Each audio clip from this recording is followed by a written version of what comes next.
You know, sometimes you see something on the news that makes you realise the crossover between current affairs and celebrities really has gone too far. I'm John, I'm Edward, and you're watching Sky News. For the latest, I'm John and Edward. Stars are everywhere. They're invited to explain public health campaigns. You're here to tell us the pale is good. Pale is grief. Yes. It's a good message to all viewers. They're patiently asked their expert opinion on Gordon Brown's chances. I think he's dogged enough to try and stick it out. But if the momentum goes, it keeps on going the way that it does, he won't be able to survive. They even queue up to flog any old tut on the Andrew Marr show. From one Australian megastar to another, Rolf Harris. I'm going to be talking to Rolf in a moment, but first a quick blast from Christmas in the Sun, his latest musical foray. Christmas in the sun, come on down and join us for a Christmas in the sun. Yeah, it's making current affairs look a bit shit, really. Celebrities, of course, get an easy time of it compared to politicians. Put Sky's well-respected Adam Bolton opposite a politician and he won't shy away from asking difficult questions. But stick a star in his island and tickety-tock, it's bum kiss o'clock. Now Sir Anthony Hopkins is showcasing his own paintings at exhibitions in London and Edinburgh. Yes, it seems Sir Hannibal's done some paintings so marvellous even noted critic Adam Bolton struggles to describe them. There's sort of two sorts, it seems. They're realist landscapes and then they're the more sort of fantastical dreamscapes. To be fair, that is probably the 9th best painting of a purple elephant I've seen since primary school. I just follow my instinct. I paint in a childlike way. I don't have a sense of... I have no training in perspective. No. So I just paint as a... Rich man with time on his hands? Did it help you playing Picasso? Has that helped you as an artist? Yes. Jesus, Bolton's being so deferential, it's as though he's mistaken him for some kind of ancient forest god. Sir Anthony Hopkins, Wolfman, Thor and artist. A lot to look forward to. Thank you very much indeed. Thank you very much. Thank you.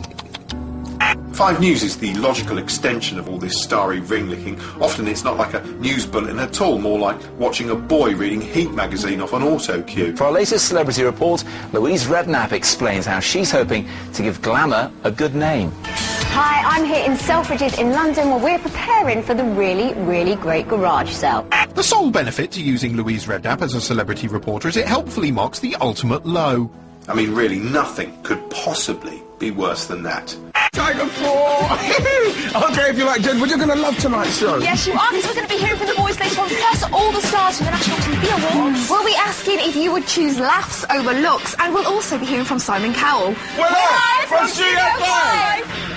I take that back. Yes, Live from Studio 5 is the first news programme broadcast directly from hell. Hosted by a large-breasted duckling, an incoherent footballer and a 200-foot wall of searing white tooth enamel, it's a nightmarish parade of one lightweight item after another, like being force-fed marshmallows by a bastard in a glittery hat. Incredibly, this actually counts towards 5's news output, the stuff it has to broadcast as part of its public service remit.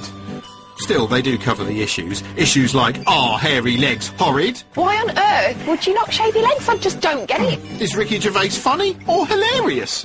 And should you give money to the homeless or just f*** them off? Well, give them a sandwich, give them the time of day, they're human beings, but don't give them cash on the streets.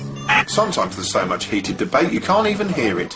Generation, There's a real double standard that goes on. Wells, we should show I remember each other Wells on our that is it is too much, and also there's a strange double standard that goes on. Largely, though, Studio 5 covers celebrities, and it really cares about their well-being. David Hasselhoff, what can we say to Hoff? What's going on with this fella? Reports from America say he's been taken to hospital because of his drinking again even.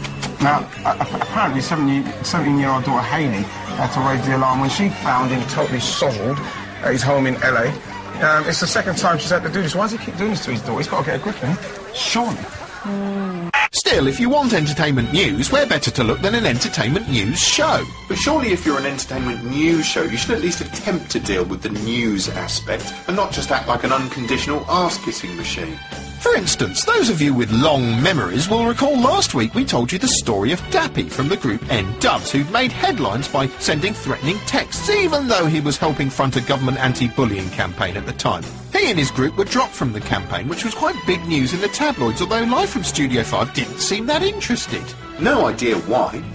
Coincidentally, the following week, the band were guests on the show. They were interviewed live on air and quizzed for 5.5 minutes with not one mention of the text story. Instead, they were asked which Brit nomination they wished they'd got. Best group, best breakthrough. Best breakthrough as well. There were other equally probing questions. So what have you all been up to? Enjoying yourselves? Holidays, Lovely. Holidays. Sent any texts recently?